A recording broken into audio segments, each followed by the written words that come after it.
The courthouse steps felt colder than they should have been for mid-September.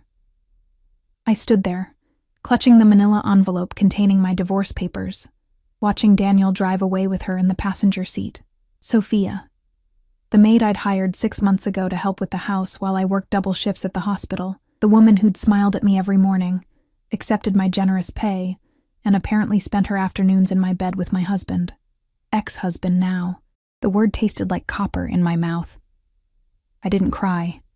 I think I'd run out of tears somewhere between finding them together in our bedroom and sitting across from Daniel in the mediator's office, listening to him explain how Sophia understood him better, and how our marriage had been dead for years anyway.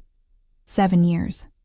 We'd been married for 7 years, and apparently I'd been too busy saving lives to notice mine was falling apart. The autumn wind picked up, carrying the scent of exhaust and dying leaves. I wrapped my thin cardigan tighter around my shoulders, the same cardigan I'd worn to work this morning, back when I still had a marriage, still had a home. Daniel had kept the house, of course. His lawyer had been better than my court-appointed one. I'd get half of what was left after the mortgage, which amounted to almost nothing. The savings account we'd built together had mysteriously dwindled to nearly zero over the past 6 months, probably spent on Sophia's new wardrobe. I'd seen the designer bags in what used to be my closet. My phone buzzed. A text from my supervisor. Sorry about your shift tomorrow. Budget cuts. We'll call you when we need you. Perfect. Divorced and jobless in the same day. I walked down the steps, my worn sneakers, the only comfortable shoes I owned after 12-hour shifts, scraping against the concrete. The parking lot stretched before me, mostly empty now as the courthouse closed for the day. I'd taken an Uber here because Daniel had taken my name off the insurance for our car last week, another thing his lawyer had somehow made legal. The bus stop was 3 blocks away. I started walking, my hospital badge still clipped to my cardigan, swaying with each step. Elena Morrison, RN. The badge didn't mention that Elena Morrison was now a 32-year-old divorced woman with $847 in her checking account and nowhere to sleep tonight.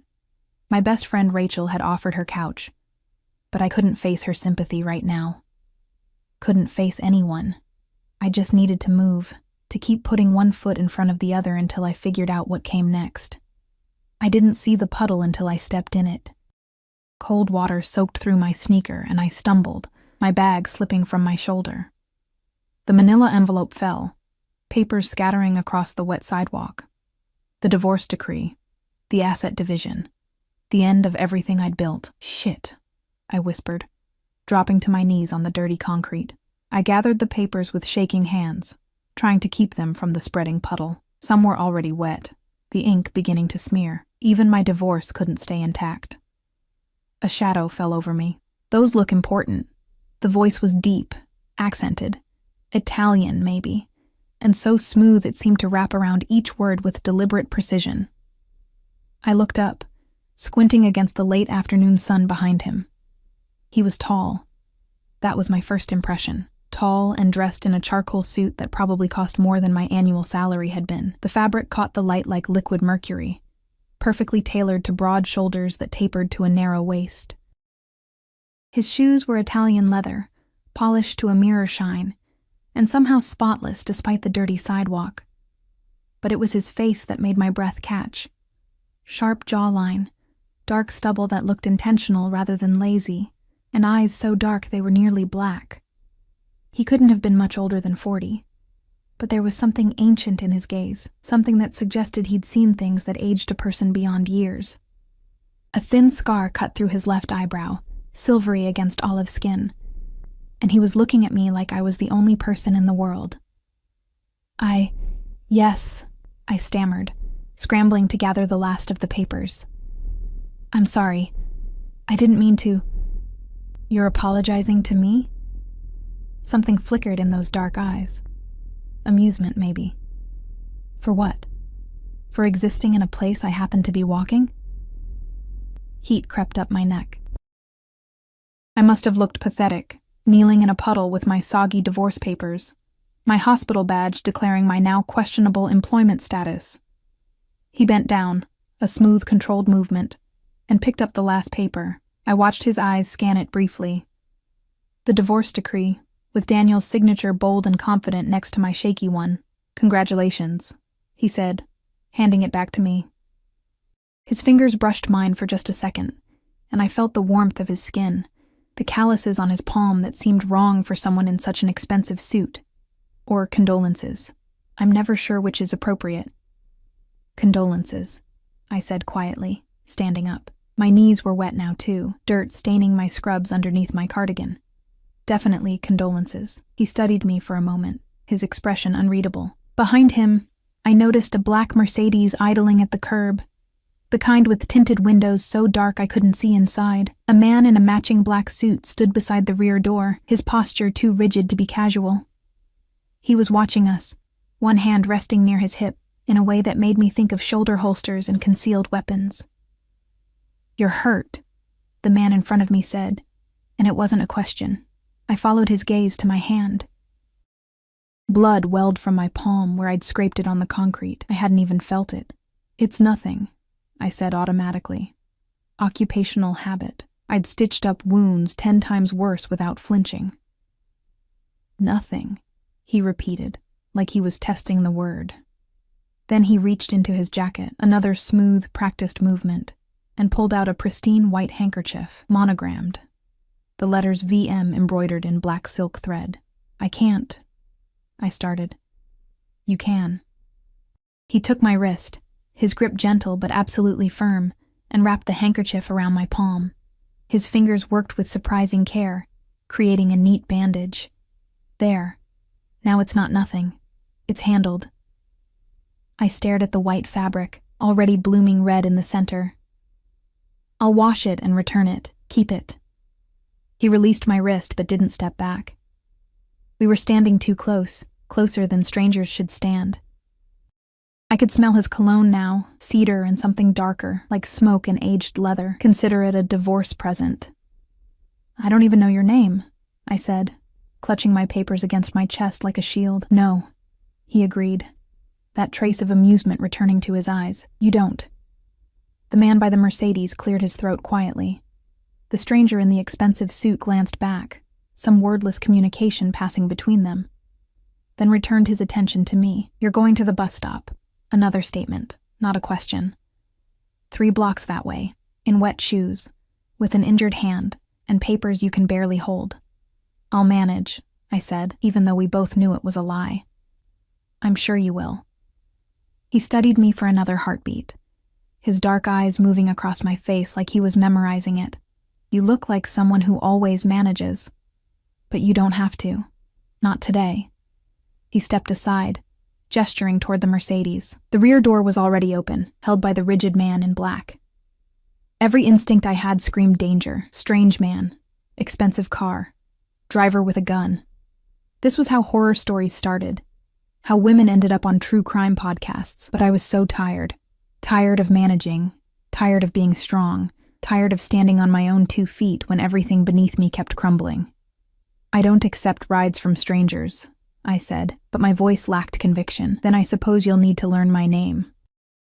He extended his hand, formal as a business introduction. "Vincenzo." I stared at his hand. There was a ring on his smallest finger. Thick gold with a crest I didn't recognize. Old family money, or something else entirely. "Elena," I said, taking his hand. His grip was warm, solid, safe somehow, despite everything that said it shouldn't be. "Elena," he repeated, like he was testing how my name felt in his mouth. "Where are you going, Elena?" "I don't know," I admitted. The truth felt easier than lying. I don't know." Something shifted in his expression. Softened, maybe, though that word seemed wrong for a face that looked carved from stone. "Then let me take you somewhere you can figure it out." He gestured to the car again. No obligations. No expectations. Just a warm ride and time to breathe. I should have said no. Should have walked away. Taken the bus. Figured it out on my own like I always did. Instead, I heard myself say, "Okay." His smile was slight, barely there, but it transformed his face completely. "Good." He placed a hand on the small of my back, just the lightest pressure, and guided me toward the Mercedes. The touch burned through my thin cardigan like a brand. The rigid man in black nodded once as we approached. "Mr. Marchesi. Mr. Marchesi." Vincenzo Marchesi. The name tickled something in the back of my mind. Some news story or whispered conversation at the hospital. But exhaustion had turned my thoughts to fog. I slid into the back seat. The interior smelled like leather and that same cedar cologne. The seats were heated, warming my cold, wet body immediately. Vincenzo followed me in, the door closing with a heavy, expensive thunk that sealed us in comfortable darkness. The driver got in without a word, and we pulled away from the curb. I looked back once, watching the courthouse disappear behind tinted windows. Somewhere in there, I'd signed away 7 years of my life. And now I was in a stranger's car, wearing his monogrammed handkerchief around my bleeding palm, driving toward an unknown destination. The papers crinkled in my lap. Vincenzo glanced at them, then at me. "He's an idiot," he said quietly. "What? Your husband. Ex-husband." He nodded toward the papers. "Any man who would let you go is either an idiot or blind, possibly both."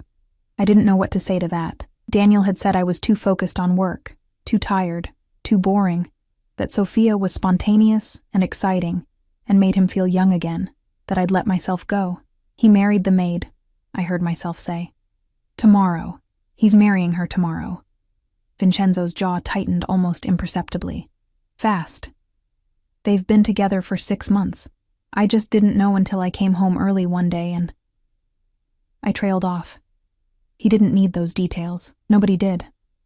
"Where is this wedding taking place?" His voice had gone very quiet. "I don't know. I don't care." That was a lie, too. I cared desperately, painfully. "Some restaurant he loves. Casa... something. I can't remember. Casa Rossi," Vincenzo said, and there was something dark in his tone. "On 5th Avenue. "Yes, that's it." I looked at him sharply. "How did you know?" "I know many things, Elena." He met my gaze, and I saw something flicker in those dark eyes. Something that might have been fury or promise or both. "And Casa Rossi. Let's say I have an interest in that establishment." The way he said interest made my skin prickle. We drove in silence for a few moments. I watched the city pass by through tinted windows, people walking home from work, couples holding hands, a whole world continuing while mine had ended. "We're here," the driver announced, and I realized I had no idea how much time had passed. The Mercedes stopped in front of a hotel. Not just any hotel. The Palazzo, 5-star luxury. The kind of place where a single night's stay cost more than my monthly rent used to. "I can't afford," I started. "You're not paying." Vincenzo was already out of the car, extending his hand to help me out. "This is what I meant by somewhere you can figure things out. Stay here tonight. Tomorrow, you decide what comes next. No obligations." I took his hand and stepped out onto the pristine sidewalk. A doorman in a burgundy uniform opened the brass doors, greeting Vincenzo by name, Mr. Marchesi. Everyone seemed to know Mr. Marchesi. "Why are you doing this?" I asked, as he led me through a lobby that looked like something from a movie. Marble floors, crystal chandeliers, art that probably cost millions. He stopped at the elevator, pressing the button for the penthouse level. "Because today you needed someone to do something kind, and I happened to be there. You don't know me." "No," he agreed, "but I'd like to." The elevator doors opened. He guided me inside with that same gentle pressure on my lower back. The doors closed, trapping us in a small space that smelled like him. Cedar and smoke and something dangerous underneath. I watched our reflection in the polished brass doors, me in my stained cardigan and wet shoes, clutching soggy divorce papers. Him in his perfect suit, standing closer than necessary. His dark eyes fixed on me like I was the most fascinating thing he'd ever seen. "This is crazy," I whispered. "Yes," he said, "it is." The elevator rose, carrying us toward whatever came next, toward the penthouse, toward tomorrow, toward answers I wasn't sure I wanted, toward a man whose name I'd only just learned but whose presence already felt like being pulled into orbit around something massive and inescapable. The doors opened, revealing a hallway with only 2 entrances. Vincenzo produced a keycard from his pocket and opened the one on the right. My mouth went dry. This wasn't a hotel room. This was his room. His penthouse. "Come," he said, and stepped inside. I stood at the threshold, every self-preservation instinct screaming at me to run. But where would I go? Back to the street? To Rachel's couch? To some cheap motel with my $847 and nowhere else to turn? I stepped inside, and the door closed behind me with a soft, final click. The penthouse was obscene in its luxury. Floor-to-ceiling windows overlooked the city, the skyline glittering like scattered diamonds against the darkening sky. The furniture was all clean lines and expensive leather, artwork that looked museum quality hanging on walls painted in deep charcoal. Everything spoke of money, not new money trying to prove itself, but old money that didn't need to announce its presence. I stood frozen just inside the door, still clutching my divorce papers, acutely aware of the dirty water dripping from my shoes onto floors that probably cost more per square foot than my entire nursing school tuition. "Don't," Vincenzo said, watching me. He'd shrugged off his suit jacket, draping it over a chair with careless grace. Underneath, his white shirt was pristine, tailored so perfectly it might have been painted on. "Don't apologize for existing here either. I'm ruining your floors. Floors can be cleaned."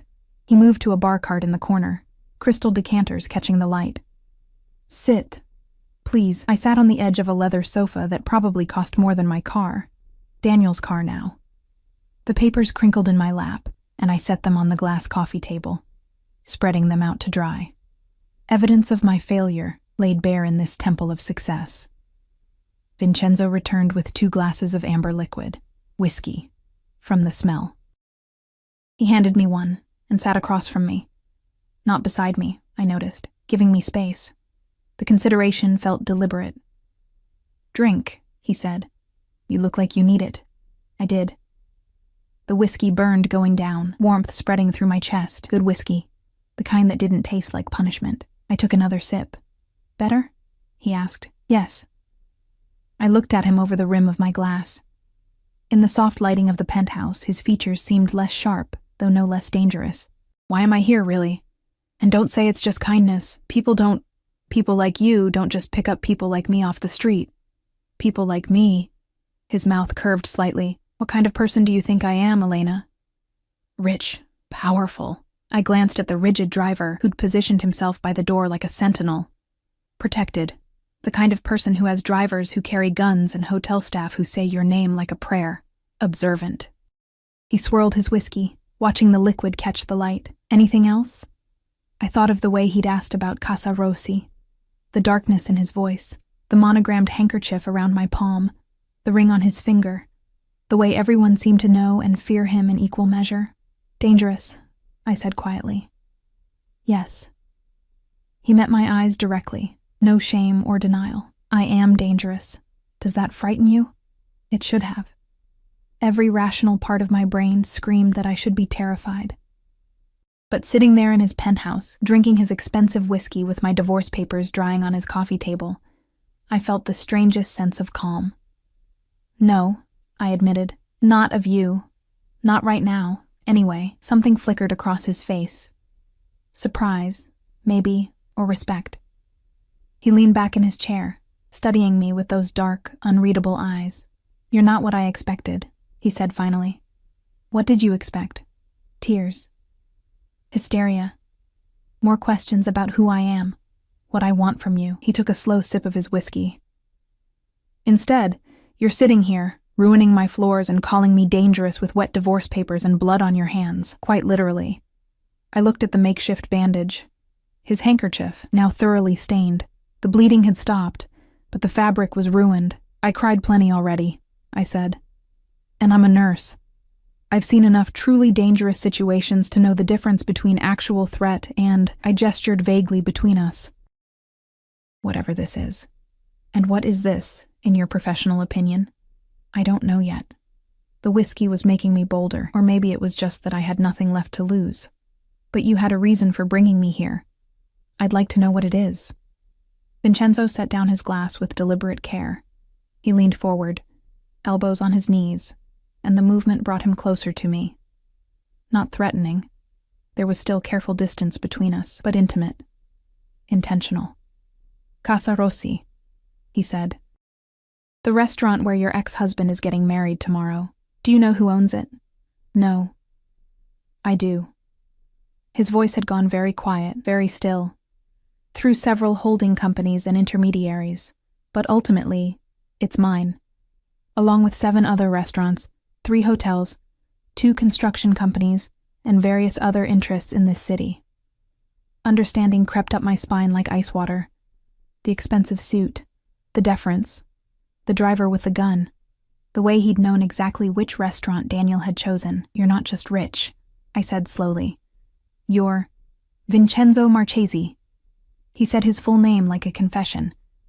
And yes, before you ask, I am exactly what you're thinking. My family has controlled certain enterprises in this city for 3 generations. Legitimate businesses now mostly, but the roots go deep. Old habits, old connections, old debts that still need to be paid. Mafia. He was saying he was mafia without saying the word. I should have run. Should have thrown down the whiskey glass and fled out that door, away from this beautiful, dangerous man who'd just admitted to being part of organized crime. Instead, I asked, "Why tell me?" "Because you asked for honesty, and because—" He paused, something vulnerable flickering across his features before the mask settled back in place. "Because when I saw you on those courthouse steps, kneeling in that puddle with your life falling apart around you, something in me recognized something in you." "What?" "Betrayal." The word came out hard, sharp-edged. "I know that look, Elena. I've worn it myself. Someone took what was yours, smiled while they did it, and left you with nothing but papers and pain." His hand moved to his whiskey glass, gripping it tight enough that his knuckles went white. "My wife," he continued, his voice carefully controlled. "Ex-wife now. She left me for my second-in-command. A man I trusted with my life, my business, my family. They'd been together for a year before I found out. She'd been feeding him information, helping him steal from me, planning to take everything. When I discovered it, he trailed off, jaw tight. Let's say it ended poorly for him, for both of them. Did you—" I couldn't finish the question. "Kill him?" Vincenzo's smile was cold. No, though many thought I should have. Instead, I took everything that mattered to him. His position, his money, his reputation. Left him with nothing, just as he'd tried to do to me. My wife, I divorced. Quickly, quietly, and with enough lawyers to ensure she got nothing but her life and a one-way ticket out of this city. He looked at me then, really looked at me, and I saw the truth beneath the expensive suit and dangerous reputation. He was hurt. Still bleeding from betrayals that probably happened years ago. "So when I saw you today," he said softly, "I saw myself, and I thought, maybe this time, someone doesn't have to go through it alone." The admission hung between us, raw and honest. I took another sip of whiskey, buying time to think. Everything about this was insane. Accepting help from a mafia boss I'd met hours ago. Sitting in his penthouse, drinking his whiskey, listening to him confess murders he'd considered committing. But Daniel was marrying Sofia tomorrow, in Vincenzo's restaurant, and here was a dangerous man offering me, what? Revenge? Company? A way to not feel so completely, devastatingly alone? "What do you want from me?" I asked. "Tonight? Nothing. You sleep in the guest room, wake up tomorrow and decide what you want to do next. If you want to leave, my driver takes you wherever you need to go. No strings, no expectations. And if I don't want to leave," his eyes darkened with something that made my pulse quicken. "Then we discuss possibilities." "Such as?" "Such as the fact that your ex-husband is getting married tomorrow in my restaurant. Such as the fact that I have considerable resources at my disposal. Such as the fact that you look like you could use someone on your side for once." He stood, moving to the windows overlooking the city. "Such as the fact that I find myself very interested in getting to know you better, Elena Morrison, and not just because we share similar scars." I joined him at the window, standing close enough to feel the heat radiating from his body. Below us, the city sprawled in all directions, millions of people living their lives. And here we were, 2 broken people considering something that felt both inevitable and insane. "I'm not looking for revenge," I said, though I wasn't sure that was entirely true. "No?" He glanced at me, one eyebrow raised. "Then what are you looking for?" "I don't know." I pressed my palm against the cool glass, feeling the city's pulse through it. This morning I woke up married, unhappy but married. By noon I was divorced. By evening I was unemployed. And now I'm standing in a penthouse with a man who just told me he's mafia, drinking whiskey that probably costs more than my weekly salary used to. And I can't remember the last time I felt this alive. Alive, he repeated, moving closer. Close enough that I could feel his breath on my neck. That's good. Being alive is good, is it? I turned to face him, and suddenly we were inches apart, his dark eyes boring into mine. Because right now, alive feels dangerous. I told you. His voice dropped lower, intimate and rough. I am dangerous, but not to you, Elena, never to you.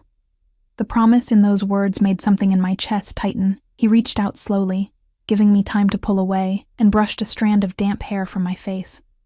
His fingers lingered at my temple, warm and gentle despite the calluses I'd felt earlier. You're exhausted, he said, though his hand didn't move. Let me show you to your room. Tomorrow, after you've rested, we can talk about what comes next. He was right. Exhaustion was pulling at me like a tide, the adrenaline of the day finally crashing. I nodded, and he guided me down a hallway, his hand once again at the small of my back. The guest room was smaller than the main living space, but no less luxurious. A massive bed dominated the room, covered in white linens that looked impossibly soft. An ensuite bathroom visible through an open door, marble and chrome gleaming. There are clothes in the closet, Vincenzo said from the doorway. My sister stays here sometimes. You're similar in size. Help yourself to whatever you need. Shower, sleep, breathe. Your sister, I said, turning to face him. She won't mind me wearing her things? Isabella lives in Milan now, and no, she won't mind. She'd probably insist. He smiled slightly. She's always trying to save people. You'd like her. Thank you, I said, and meant it. For all of this. I know it's crazy, and I know I should probably be more suspicious of your motives, but today was hard enough without adding paranoia. He finished. I understand. Sleep, Elena. We'll figure out the rest tomorrow. He started to close the door, then paused. Elena? Yes? That man who let you go, who chose someone else over you, who made you doubt yourself. His dark eyes burned with an intensity that made my breath catch. He's the fool. And tomorrow, if you want, I'll make sure he knows it. The door closed before I could respond, leaving me alone in the quiet luxury of the guest room. I stood there for a long moment, processing everything. 24 hours ago, I'd been married.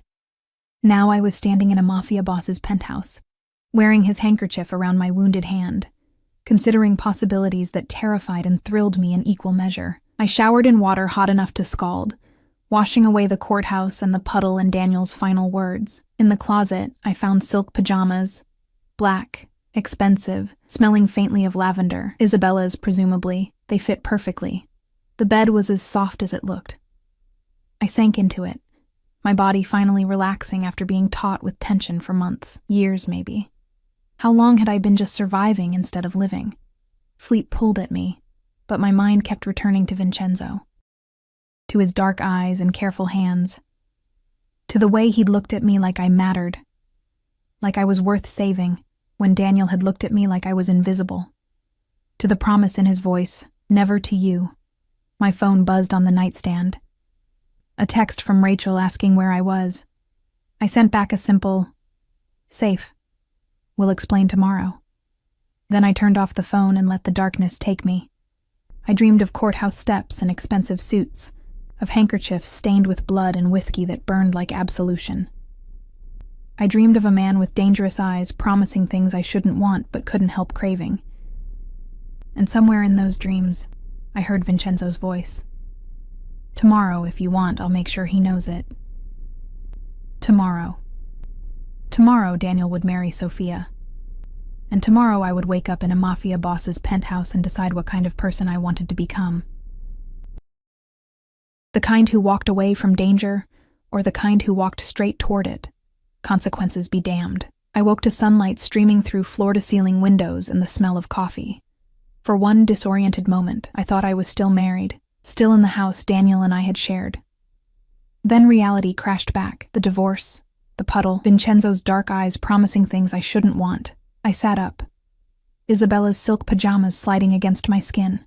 The bedside clock read 9:47 a.m. I'd slept for nearly 12 hours straight, the kind of deep, dreamless sleep I hadn't experienced in months, maybe years. My phone showed 17 missed calls from Rachel and a string of increasingly frantic texts. I sent her a quick message. I'm okay. Really. We'll call you later. Promise. Then I saw it. A text from an unknown number, time-stamped at 6:32 a.m. Coffee is ready when you are. We have things to discuss. V. My stomach fluttered. I got up, padding barefoot to the bathroom where I found new toiletries still in their packaging. Toothbrush, hairbrush, expensive skincare products I'd never be able to afford. Everything I needed. Like he'd anticipated exactly what I'd require. I dressed in the clothes I'd found last night. Dark jeans that fit perfectly, a soft cashmere sweater in deep burgundy. Looking at myself in the mirror, I barely recognized the woman staring back. She looked rested, put together. Nothing like the broken person who'd knelt in a puddle yesterday. Following the smell of coffee, I found Vincenzo in the kitchen, a massive space of marble countertops and professional-grade appliances. He stood at the espresso machine, dressed more casually than yesterday in black slacks and a charcoal Henley that hugged his frame. His hair was slightly damp, like he'd recently showered. He looked up when I entered, and something in his expression softened. You slept. Like the dead. I accepted the coffee cup he offered, our fingers brushing. The same electricity from yesterday sparked between us. Thank you. For everything. The room, the clothes, Stop thanking me. He leaned against the counter, his own cup cradled in his hands. I told you last night. No obligations. You owe me nothing. Then why do I feel like I owe you everything? His jaw tightened. Because you're not used to people doing things for you without expecting payment. But I'm not Daniel, Elena. When I give something, I give it freely. The use of Daniel's name sent a jolt through me. Today was the wedding. Vincenzo saw my expression change. It starts at 2 o'clock. Casa Rossi. I received the confirmation from my manager this morning. They've reserved the private dining room, ordered champagne, arranged for flowers. His voice was carefully neutral. Sophia requested white roses. Your ex-husband's credit card was declined twice before it finally went through. I set down my coffee cup before I could drop it. You're having them watched. I'm informed about everything that happens in my establishments. He moved closer, bringing the scent of cedar and something darker with him. But yes, after last night, I made some calls. I wanted to know exactly what you were walking away from. And your ex-husband is an idiot who's about to marry a woman who's been stealing from him. Sophia has expensive tastes and a gambling problem. She's accumulated $30,000 in debt over the past 6 months. Money she's been taking from your joint accounts, your savings, anywhere she could access. His eyes were hard. She's not marrying him for love, Elena. She's marrying him for access to whatever's left. The information should have shocked me. Instead, it just made a bitter kind of sense. How did you... I have resources. He waved a hand dismissively. People who owe me favors, connections in places most people don't think about. When I want to know something, I learn it. And I wanted to know everything about the man who hurt you. The possessiveness in his tone made my pulse quicken. Why? Because... He stopped, jaw working like he was choosing his words carefully. Because from the moment I saw you yesterday, something in me shifted. I can't explain it. I've spent years building walls, keeping people at a distance, trusting no one. But you... He set down his cup and moved into my space. Close enough that I had to tilt my head back to meet his eyes. You make me want to tear those walls down. You make me want to protect something again. To care about someone other than myself and my family. And that terrifies me almost as much as it compels me. My breath caught. Vincenzo. Let me finish. His hand came up, cupping my face with surprising gentleness. I'm not a good man, Elena. I've done things that would make you run if you knew the details. I've hurt people, destroyed lives, made choices that haunt me. But when I look at you, I want to be better. I want to be the kind of man who deserves the way you looked at me last night. Like maybe I wasn't a monster after all." "You're not a monster," I whispered. "No?" His thumb traced my cheekbone. "Then what am I?" "Dangerous. Damaged. Probably more than a little broken." I reached up, covering his hand with mine. "But not a monster. Monsters don't offer kindness to strangers. They don't give without expecting. They don't—" My voice cracked. "They don't look at me like I'm worth something." "You're worth everything," he said fiercely. "And I'm going to prove it to you." Before I could ask what he meant, his phone buzzed. He glanced at it, his expression darkening. "Marco, my driver from yesterday. He's watching Casa Rossi. The wedding party just arrived to set up." Reality crashed back. Daniel was there, right now, preparing to marry the woman he'd chosen over me. In just a few hours, he'd say vows to her the same way he'd once said them to me. "I should go," I said, pulling back. "I can't stay here while that's happening. I can't just hide." "Who said anything about hiding?" Vincenzo's smile was sharp, dangerous. "I have a better idea." "What kind of idea?" "The kind where you don't run away from this. The kind where you walk in there with your head high and show them exactly what they lost." He pulled out his phone, typing rapidly. "I'm going to make a reservation. For 2. For 1:30 p.m. My heart hammered. "You want to go to the wedding? I want to take you to lunch at one of my finest restaurants. If we happen to be there when your ex-husband arrives for his ceremony?" He shrugged, but there was nothing casual about the gesture. "Well, timing is everything." "That's insane." "Yes." He stepped closer again, backing me against the counter. His hands came down on either side of me, caging me in without touching. "But you didn't come here for sanity, did you? You came here because something in you recognized something in me, because you're tired of being invisible, of being the good girl who follows the rules while everyone else takes what they want, because maybe, just maybe, you want to see what happens when you stop managing and start living." He was right. God help me. He was right. I'd spent 7 years being the perfect wife, the dedicated nurse, the woman who made herself smaller so everyone else could be comfortable. And where had it gotten me? Divorced, jobless, replaced by a woman who'd smiled to my face while stealing my life. "If I do this," I said slowly, "if I walk in there with you, what then? What does that make me? Mine." The word hung between us, heavy with promise and threat in equal measure. His eyes burned into mine, waiting for my answer. "I'm not—" I started, but he cut me off. "I know. You're not ready for what that word means. Not really, but you will be. Because I'm not letting you go, Elena. Not now that I've found you. Not now that I know what it feels like to want something other than power and revenge." His hand came up, tilting my chin so I couldn't look away. "So yes, walk into that restaurant with me. Let him see you with someone who knows your worth. Let her see that she didn't break you. And then, after, we'll talk about what comes next. And if I say no, then Marco drives you wherever you want to go and you never hear from me again." His thumb brushed my lower lip. "But you won't say no, because you want this as much as I do. You want to stop being the victim of your own story." He was reading me too easily, seeing through every defense I'd built. It should have frightened me. Instead, it felt like relief. Like finally, someone saw all of me and didn't turn away. "Okay?" I breathed. "Let's do it." His smile was slow, satisfied, dangerous. "Good. Now, we need to get you ready. Isabella's clothes are nice, but for this, you need to look devastating." 2 hours later, I stood in front of the full-length mirror in Vincenzo's bedroom, barely recognizing myself. The dress had arrived within 30 minutes of his phone call, midnight blue silk that hugged my curves and fell to just above my knees. Elegant, expensive, the kind of dress I'd never have bought for myself. Matching heels added 3 inches to my height.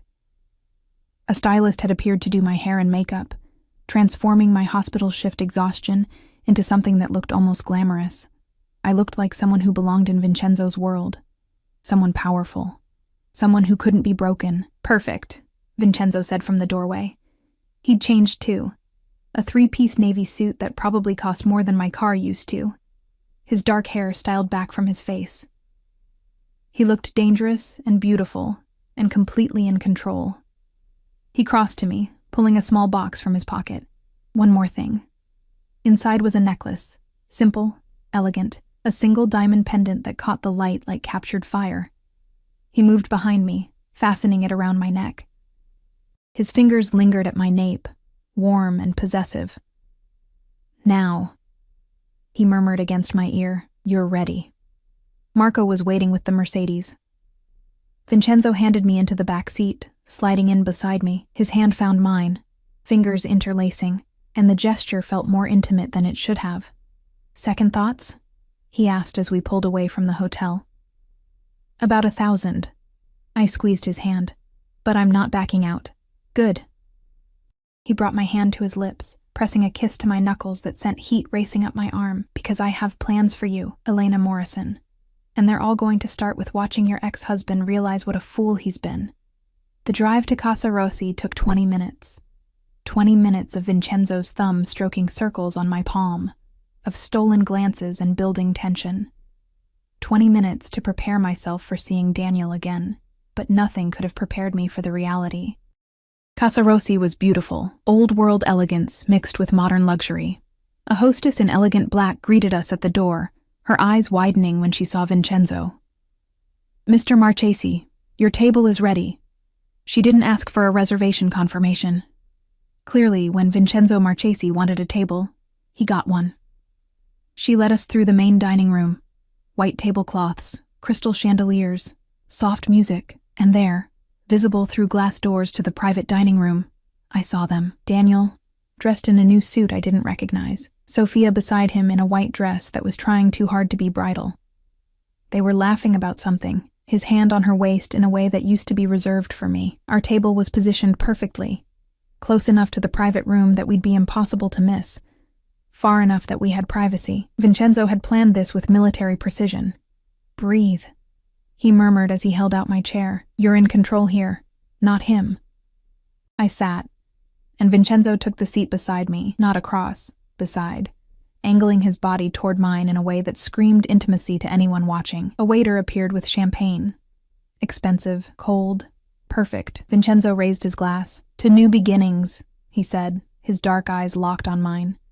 "And to men who don't appreciate what they have until it's too late." I clinked my glass against his, and that's when it happened. Daniel looked up. Through the glass doors, across the dining room, his eyes found mine. The shock on his face was almost comical. His mouth literally fell open. Sophia followed his gaze, her expression shifting from confusion to recognition to something that looked like fear. They saw me. Saw the dress, the jewelry, the man beside me who looked like he could buy and sell them both without thinking twice. Vincenzo's hand found my thigh under the table, a warm, possessive weight. "Showtime," he whispered, and raised his champagne glass in Daniel's direction. A mock toast to the groom. The look on Daniel's face was everything I didn't know I needed. Daniel was walking toward us. I watched him cross the restaurant floor, his face cycling through shock, confusion, and something that looked dangerously close to anger. Sophia trailed behind him, her white dress rustling, her expression tight with worry. Vincenzo's hand squeezed my thigh gently. "Steady," he murmured. "Remember, you're in control." Daniel reached our table, his eyes darting between me and Vincenzo. Up close, I could see the changes 6 months had wrought. New watch, expensive haircut, cologne I didn't recognize. He'd reinvented himself for her, become someone I didn't know. "Elena." My name came out strangled. "What are you doing here?" "Having lunch." I kept my voice level, calm. "Is that a problem?" No, but..." He looked at Vincenzo, and I saw the moment recognition clicked. "You're Vincenzo Marchesi. You own this place." Among other things. Vincenzo didn't stand, didn't offer his hand. He simply looked at Daniel with the kind of cold assessment that made my ex-husband physically step back. "And you are?" "Daniel Morrison. He faltered. "I was Elena's husband." "Was?" Vincenzo said the word like he was tasting it. "Yes, I heard about that. Congratulations on your wedding, by the way. Today, isn't it?" Daniel's face flushed. Sophia had reached us now, her hand clutching Daniel's arm with white-knuckled intensity. Up close, I could see the desperation in her eyes, the kind that came from knowing you were in over your head. "Elena," Sophia said, her voice too bright. "What a surprise. You look different, do I?" I took a sip of champagne, letting the moment stretch. I suppose divorce agrees with me. The barb hit home. Sophia's smile wavered, Daniel's jaw clenched. "Look," Daniel said, his voice dropping. "I don't know what this is, but today is supposed to be special. Can't you just what?" I set down my glass carefully. "Just disappear? Just make myself invisible so you don't have to feel uncomfortable? I'm having lunch, Daniel, in a public restaurant. I have as much right to be here as you do." "Actually," Vincenzo interjected smoothly, "she has considerably more right. As my guest, Elena has access to any of my establishments, anytime she wishes. Whereas you—" He pulled out his phone, scrolling through it with deliberate slowness. "You have a reservation for the private dining room until 4 p.m. After that, I'm afraid you'll need to leave." The implication was clear. Vincenzo controlled this space. He could end Daniel's wedding with a single word. Daniel's face went from red to pale. "You can't be serious. I'm always serious about my properties." Vincenzo's smile was razor sharp. "But don't worry. As long as you keep your celebration contained to the private room and don't disturb the other guests, you're welcome to proceed. Though, I must say," his eyes moved to Sophia with cold assessment, "interesting choice of venue for a second wedding. One might think you'd want to avoid restaurants owned by people with connections." The word connections hung in the air like a threat. Sophia's grip on Daniel's arm tightened, her face going white. "We should go," she whispered. "Daniel, let's just go back to—" "No." Daniel's voice was sharp. He looked at me, and I saw something ugly in his expression. Possessiveness. Anger that I'd moved on before he'd expected. "What is this, Elena? You didn't waste any time, did you? One day after the divorce, and you're already—" "What? With him?" The accusation in his voice ignited something hot and dangerous in my chest. "Careful." Vincenzo's voice went very quiet, very cold. "How you speak to her." "Or what?" Daniel's bravado was crumbling, but he pushed forward anyway. "You'll have me thrown out of your restaurant? I'm a paying customer. You can't— I can do whatever I want. This is my establishment. My city." Vincenzo stood slowly, unfolding to his full height. He was taller than Daniel, broader, and every inch of him radiated controlled violence.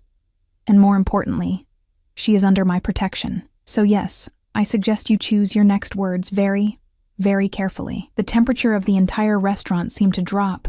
I saw other diners glancing our way, saw the hostess whispering urgently into her phone. Marco had materialized near the entrance, his hand resting near his hip in that familiar way. This was spiraling out of control. "Stop." I stood, placing my hand on Vincenzo's arm. His muscles were coiled tight under my touch, ready to strike. "It's fine. Daniel, go back to your wedding. I'm not here to ruin anything. I'm just living my life, just like you're living yours." Daniel stared at me like he'd never seen me before. "You've changed." "Yes," I said simply. "I have. Turns out being divorced, unemployed, and replaced by the woman who smiled at me every morning while sleeping with my husband does that to a person." Sophia flinched. "Good. For what it's worth," I continued, looking at her directly. "I hope you're happy. I hope you love him enough to make this worth it. Because if you're just doing this for money or security or whatever reason you had for destroying my marriage, you're going to be very disappointed. Daniel gives up on things. It's what he does." "That's not fair," Daniel protested weakly. "Isn't it? You gave up on us the moment things got hard. The moment I started working extra shifts to save for the house you wanted, to build the life you said you needed. I made myself invisible trying to be what you wanted, and you still chose someone else." I felt Vincenzo's hand settle on my lower back, grounding me. "So no, I don't think it's unfair. I think it's honest. Maybe for the first time in years." Silence stretched between us. Daniel's face had gone through another series of expressions, finally landing on something that might have been shame. Sophia just looked scared. "We should go," she said again, tugging on Daniel's arm. "Please, let's just go." This time he listened. They turned and walked back toward the private dining room, Sophia's white dress trailing behind her like a surrender flag. I sank back into my chair, my hands shaking with adrenaline. Vincenzo sat beside me, his hand finding mine under the table. "Are you all right?" he asked quietly. "I don't know." I laughed, and it came out slightly hysterical. I just confronted my ex-husband on his wedding day while sitting with a mafia boss who threatened him in the middle of a restaurant. I don't think "all right" covers it. "You were magnificent." His thumb stroked the inside of my wrist, finding my racing pulse. "Watching you stand up to him, watching you refuse to be diminished. Elena, you have no idea how incredible you are." I felt like I was going to throw up. That's called being brave. He lifted my hand to his lips, kissing my knuckles like he had in the car. Bravery isn't the absence of fear. It's doing what needs to be done despite it. The waiter appeared, tactfully pretending nothing unusual had happened. We ordered, or rather, Vincenzo ordered for both of us, rattling off dishes in Italian that made the waiter's eyes light up. "You speak Italian," I said when the waiter left. "My mother insisted. She was born in Sicily, came here when she was 20. She wanted her children to remember where we came from." Something softened in his expression. "She would have liked you. She always said the strongest steel was forged in the hottest fire. She passed 5 years ago. Cancer." He took a sip of his champagne. "My father followed 6 months later. Heart attack officially. But I think he just didn't want to live without her. 50 years of marriage, and he couldn't imagine a world where she wasn't in it. I'm sorry. Don't be. They had something rare. Something worth dying for." His dark eyes found mine. I used to think I'd never find that. After my wife's betrayal, I was certain I didn't want to, but then you found a woman crying in a puddle with soggy divorce papers. Then I found you. He said it with such certainty that my breath caught.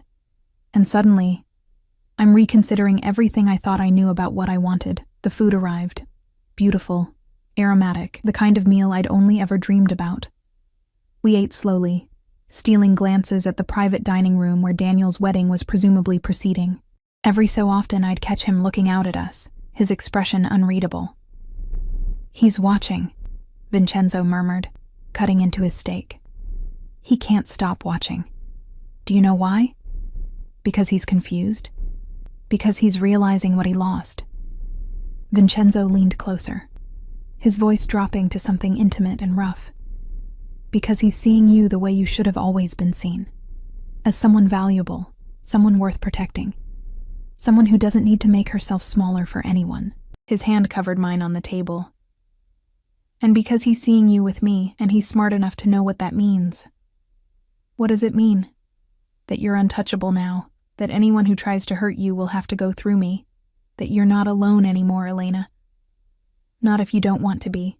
My throat tightened with emotion. "You don't even know me." "Not really. We met yesterday.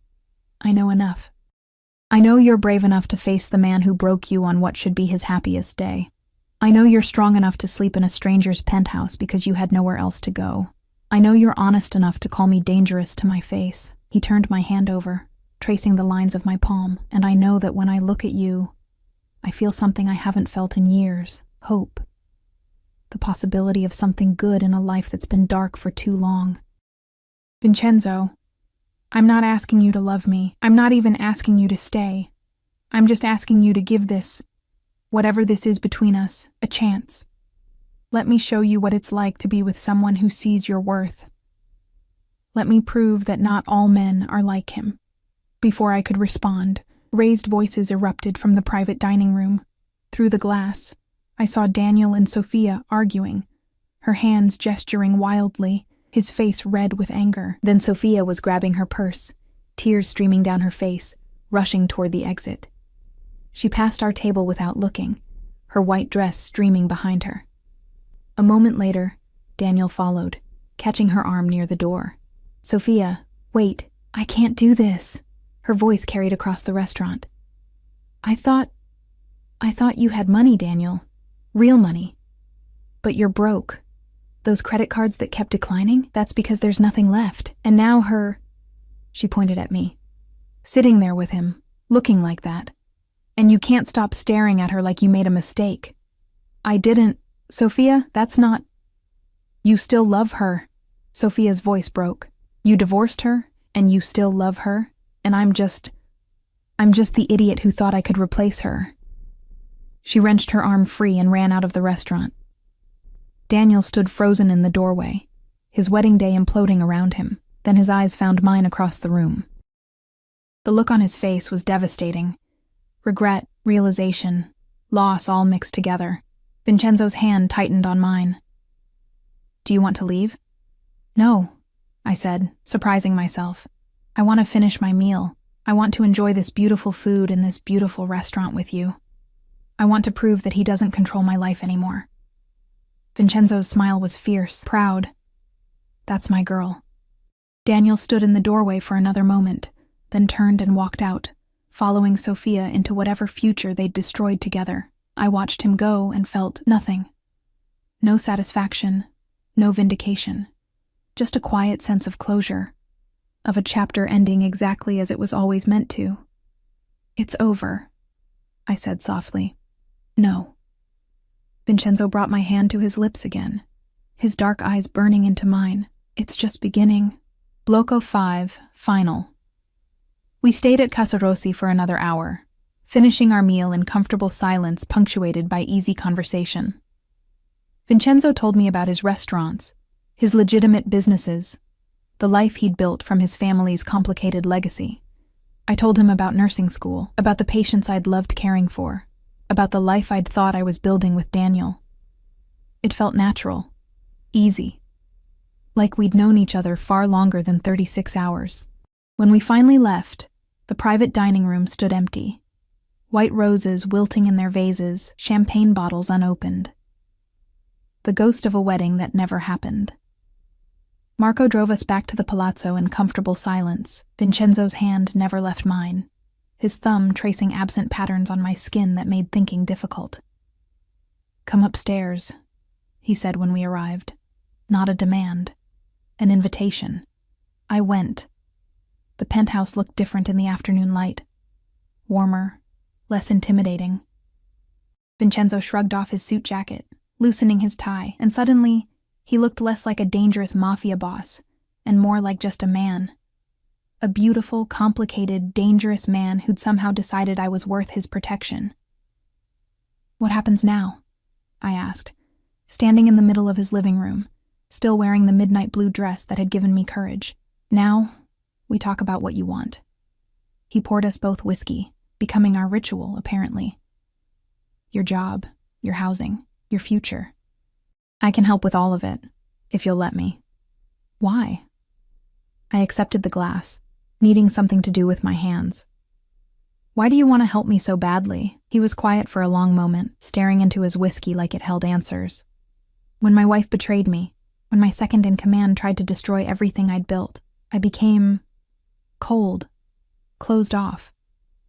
I told myself I didn't need anyone, that trust was a weakness I couldn't afford. I built an empire on fear and respect, but somewhere along the way, I forgot what it felt like to actually care about something. Someone. He set down his glass and moved toward me, each step deliberate. Then I saw you on those courthouse steps, and something in me woke up. Something I thought had died with my parents, with my marriage, with every betrayal I'd endured. You reminded me that there are still people worth protecting, worth fighting for. He stopped in front of me, so close I could feel his heat. Worth risking everything for. You don't know me well enough to risk anything. Don't I? His hand came up, cupping my face with that same gentle possessiveness. I know you're brave. I know you're strong. I know you face your fears head-on instead of running. I know that when you look at me, you don't see a monster. You see a man. And that's more than anyone has seen in a very long time. Vincenzo, let me help you, Elena. Let me give you the resources to rebuild your life. A job at one of my hospitals. I own 3 of them. And they're always looking for qualified nurses. An apartment, fully furnished, in a safe building. Time to figure out who you want to be now that you're free.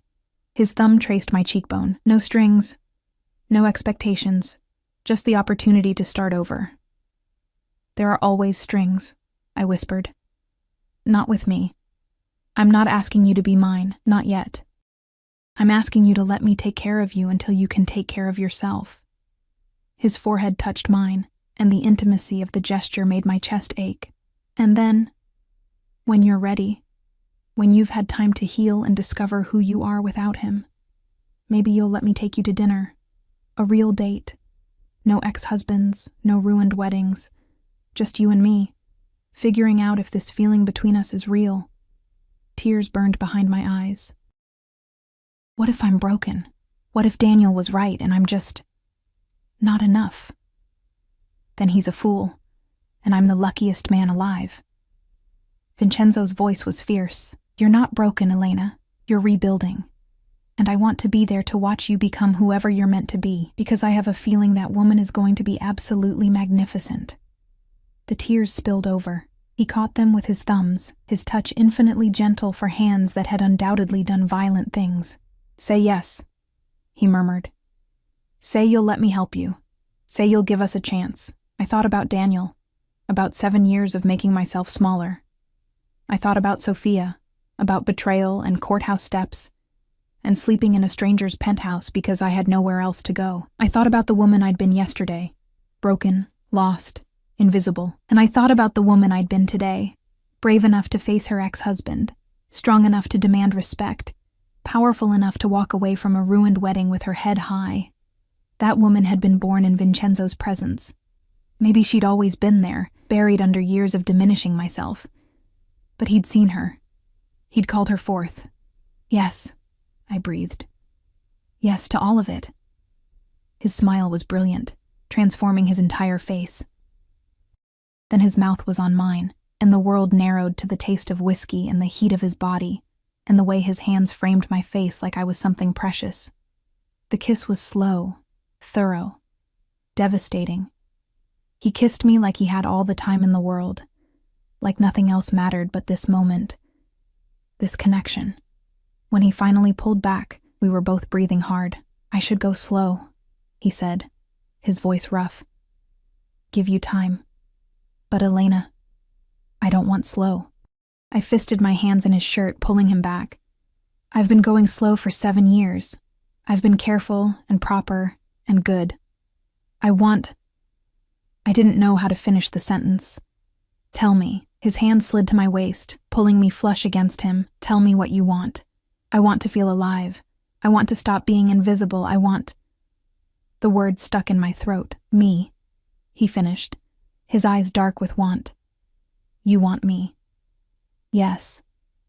The admission felt like freedom. God help me, yes. He kissed me again. Harder this time. More demanding. His hands mapped my body through the silk dress, learning my curves, claiming territory. I kissed him back with everything I had. All the loneliness, all the hurt, all the desperate need to be seen and wanted and valued. We stumbled toward his bedroom, a tangle of hands and mouths and whispered words in Italian I didn't understand but felt in my bones. He laid me on his bed, massive, dark sheets, the smell of him everywhere, and looked at me like I was the answer to every question he'd ever asked. Last chance, he said, his voice strained with control. Tell me to stop, and I will. Tell me this is too fast, and I'll wait. But Elena, if you say yes now, if you let me have you, I'm not letting go. Ever. Do you understand? I'll be yours, and you'll be mine. And I'll spend every day proving that you made the right choice. And the possessiveness should have scared me. Instead, it made something deep inside me settle, like coming home. I understand, I whispered. And I'm saying yes. 3 months later, I stood in front of the bathroom mirror in my new apartment, the one Vincenzo had helped me find in a safe building with a doorman and security that made Fort Knox look casual. My apartment, my space, the first place that was truly mine in years. The pregnancy test on the counter showed 2 pink lines. I'd suspected for a few weeks, the exhaustion, the morning nausea, the way my scrubs had started fitting differently. But seeing the confirmation made it real. I was pregnant. With Vincenzo Marchese's baby. We'd been together for 3 months, 3 incredible, terrifying, passionate months. He'd kept his promises, got me a job at St. Catherine's Hospital, one of his facilities, where the head nurse had welcomed me with open arms. Helped me furnish my apartment, never pushing to move in, giving me space while making it clear he was always available, taken me to dinners, introduced me to his family. His sister Isabella had flown in from Milan and declared us soulmates within 20 minutes of meeting. We'd navigated the complexity of his world together. I'd learned about his businesses, both legitimate and the shadows that lingered from his family's past. I'd met his associates, learned to read the subtle signals of power and respect, and slowly, carefully, I'd let him into my heart. I loved him. Terrifyingly, completely. I loved him. And now I was carrying his child. The sound of a key in the lock made me jump. Vincenzo had started keeping clothes here, had his own key. We were together most nights, though he'd been careful not to rush me, always asking if I was sure, always giving me the choice to say no. Elena? His voice carried from the living room. I brought dinner from Casa Rossi. That pasta you love. He appeared in the doorway, still in his work clothes. Today's version was all black, making him look like a beautiful shadow. His eyes found mine in the mirror, then dropped to the test on the counter. Time stopped. His face went through a series of expressions too fast to track. Shock, realization, fear, and then something that looked like wonder. Elena. He said my name like a prayer. Are you... I'm pregnant. The words came out steadier than I expected. About 6 weeks, I think, from that first night, probably. When we stopped being careful because we were too desperate for each other to think straight, he moved toward me slowly, like I might startle. His hands came to rest on my waist, sliding around to splay across my still flat stomach. A baby, he whispered. Our baby. I know it's fast. I know we haven't talked about this. I know. I want it. His voice was fierce, certain. I want this baby. I want you. I want everything, Elena. I have since the moment I saw you. Vincenzo, marry me. I blinked. What? Marry me. He turned me to face him, his dark eyes burning with intensity. Not because you're pregnant, not because you need protection or security, but because I love you, because these 3 months with you have been the best of my life, because when I imagine my future, all I see is you.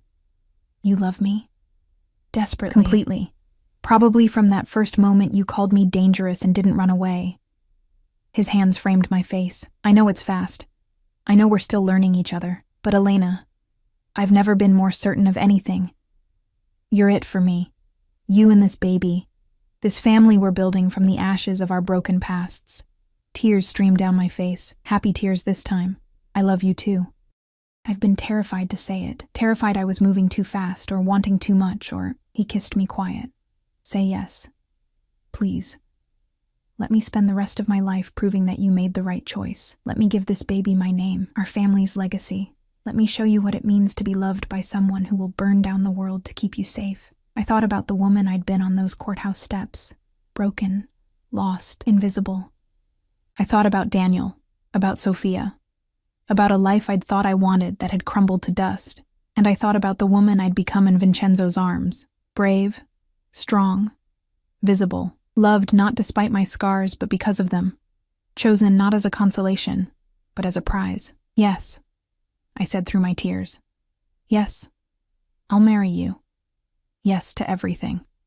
His kiss was reverent, tender, full of promises kept and futures built. When he pulled back, he was smiling, that rare, beautiful smile that transformed his dangerous face into something almost innocent. I'm going to be a father, he said, wonder in his voice. And I'm going to be a mother. I laughed, slightly hysterical. A year ago, I was a divorced nurse with $847 in my checking account and nowhere to sleep. Now I'm marrying a mafia boss and having his baby. My life is insane. Our life, he corrected, pulling me close.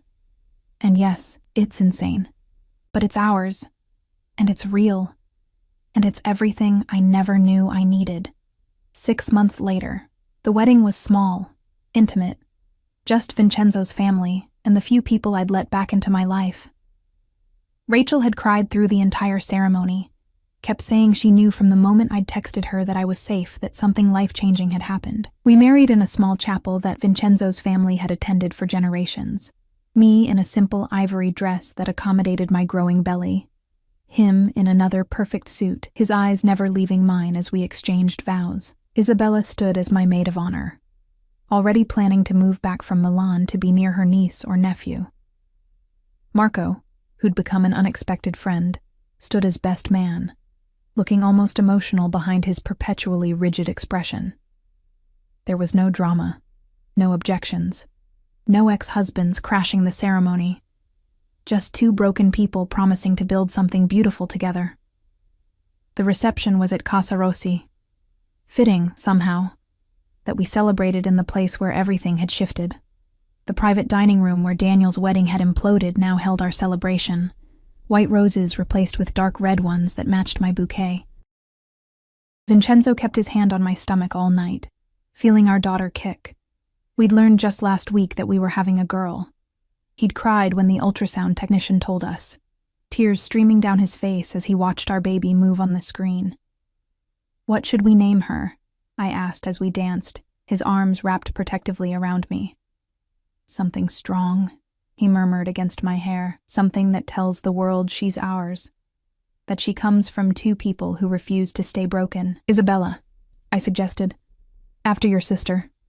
And maybe Elena as a middle name, so she carries both of us. Isabella Elena Marchesi." He tested the name, smiled. "Perfect. She'll be perfect just like her mother. I'm not perfect." "No," he agreed. "You're real. You're brave. You're mine. That's better than perfect." Later that night, in the penthouse that had become our home, I'd moved in after the wedding, though I'd kept my apartment as a studio for when I needed space. Vincenzo held me close, his hand splayed protectively over our daughter. "Do you ever regret it?" he asked quietly. "Choosing me. Choosing this life. Never." I turned to face him, framing his beautiful, dangerous face with my hands. "You saved me, Vincenzo. Not from Daniel. I could have survived that, but from myself. From a life of being invisible, of accepting less than I deserved.